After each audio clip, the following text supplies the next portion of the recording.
Every time you go to the doctor, somebody wraps a cuff around your arm, pumps it up, waits a few seconds, and reads you two numbers. Maybe it's 130 over 80. Maybe it's 140 over 90. Whatever it is, your doctor writes it down. And from that moment on, that number runs the show. It decides whether you go on medication. It decides whether anyone even looks twice at you. Here's what nobody in that room explains. That reading is wrong up to 30% of the time. Nearly 1 in 3. The environment is wrong. The technique is sloppy. The cuff probably doesn't fit your arm. And the rules your doctor uses to judge that number were just rewritten in 2025 because the old ones, the ones most doctors still follow, were nearly a decade out of date. Right now, millions of people are swallowing pills every morning for a condition they don't actually have. And millions more are walking around with blood pressure that's silently wrecking their body while their doctor keeps telling them everything looks great. I'm Dr. Gray, and I'm going to save many lives after this video. I've been in medicine for almost 20 years, and blood pressure is the thing that still keeps me up at night. The whole system is built on a single number, taken once in the worst possible conditions. And everyone treats it like it's carved in stone. You were stressed when you walked in. You had coffee this morning. Nobody asked you to sit quietly for 5 minutes before the reading. The cuff they grabbed might be too small or too big for your arm, and you were sitting on an exam table with your feet dangling and your back unsupported, which by itself can add 5 to 10 points to the reading. That inflated number goes into your chart, and your entire treatment plan gets built on top of it. Today I'm going to break down exactly why that number is probably wrong, what changed in 2025 that most doctors still haven't adopted, and what you need to do to find out what your blood pressure actually is. Think of it like weighing yourself. You step on a scale wearing boots and a heavy coat right after Thanksgiving dinner, and your doctor says, "You're overweight. Here's a prescription." You'd call that insane. Weigh me tomorrow morning in normal conditions and we'll talk. You'd want a pattern over days, not one snapshot at the worst possible moment. Blood pressure should work the same way, but in most offices, one reading in a stressful room is all you get, and your whole future gets decided by it.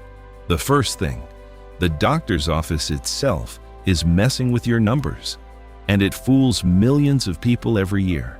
Between 15 and 30% of people who show high blood pressure at the doctor actually have completely normal numbers at home. Their body reacts to being in a medical setting, and the reading spikes.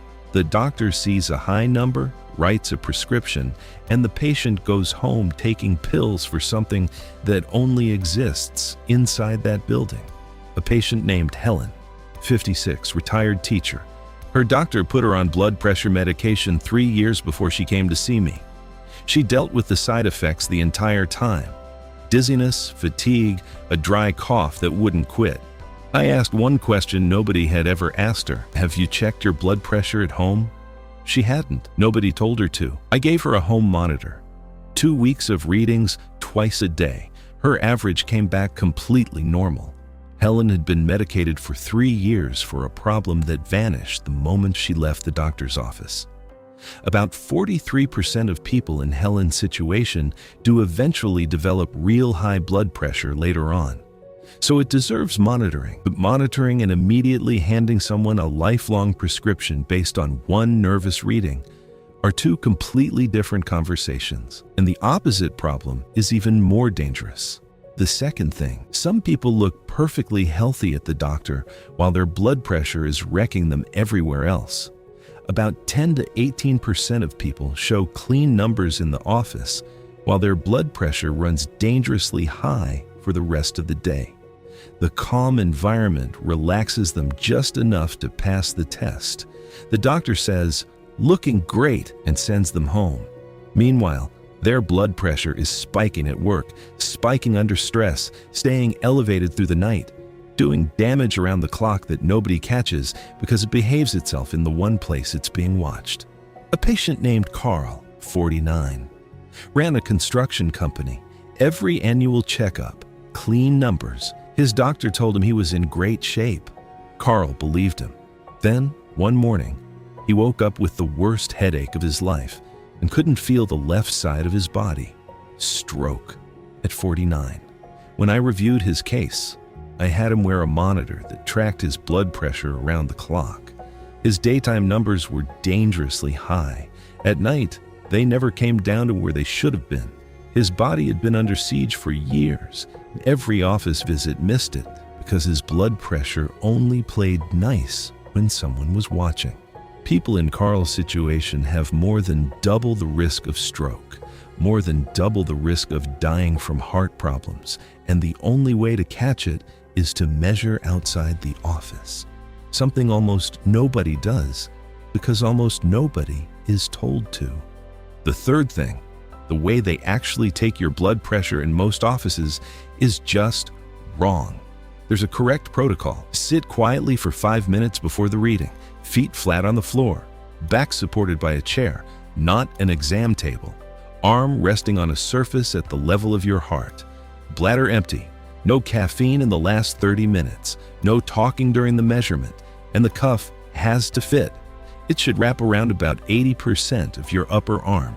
Wrong cuff size is the single most common mistake, and most offices just grab whatever's hanging on the wall.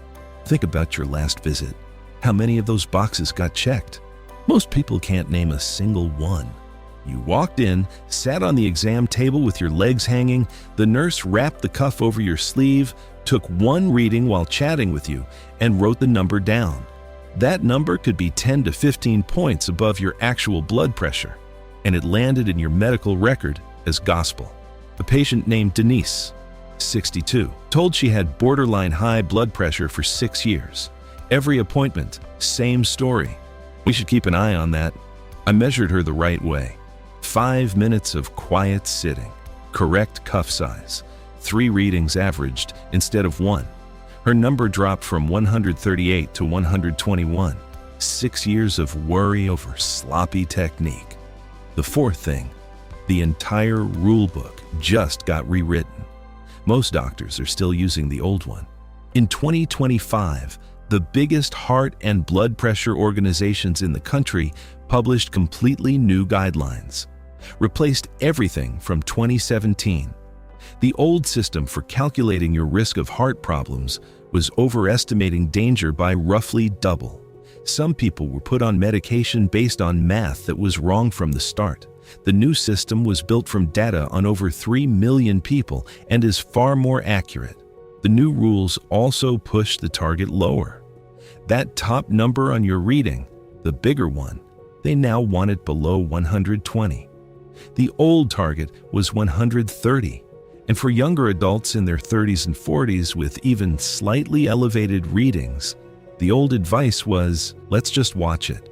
The new advice says if lifestyle changes don't bring it down within 3 to 6 months, start treatment. Because recent research proved that letting blood pressure run even a little high during your 30s and 40s more than doubles your risk of heart disease down the road. The science moves fast. What happens inside your doctor's office moves slow. That gap could easily be 5 to 10 years. And your health is sitting right in the middle of it. Here's your prescription. This week, buy a home blood pressure monitor. Upper arm cuff, not the wrist kind. Costs between $30 and $60. Take your readings morning and evening. Sit quietly for 5 minutes first. Arm resting on a table at heart level. 3 readings each time. Write down the average. Do this for 2 full weeks. This month, bring those numbers to your doctor. If your home readings look different from your office readings, you found a gap that changes everything about how your blood pressure should be managed. If your doctor waves off your home data, that's a signal worth paying attention to. Within 90 days, ask whether your treatment is based on the 2025 rules or the old ones from 2017. Ask whether your target is below 130 or below 120. If your doctor doesn't know what you're referring to, you have your answer. That reading they take at every visit was never supposed to be the final word. It was a starting point. Somewhere along the way, the system turned a rough estimate into a verdict that follows you for life. Helen spent 3 years on medication she never needed. Carl had a stroke at 49 because every checkup told him he was fine when he wasn't. Denise spent 6 years anxious about a number that was just a measurement error. Your blood pressure is doing something right now, sitting here, reading this. And the number in your chart might have nothing to do with reality. A $40 monitor and 2 honest weeks will tell you more than a decade of office visits ever did. Now you know. The rest is on you.